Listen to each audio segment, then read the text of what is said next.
Like and subscribe. This is Anthony. Like, subscribe. ASG Plumbing, TucsonToiletRepair.com. We've just rebuilt the Glacier Bay toilet and put new components in it, such as everything you see on the floor. This is the old stuff that we pulled out. This is part 2 of Glacier Bay Repair toilet. And as you can tell, everything's new.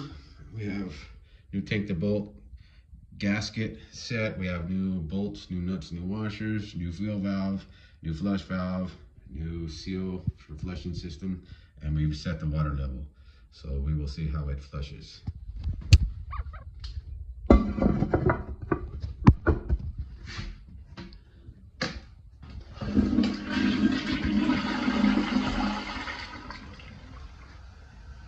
Thanks for watching, guys.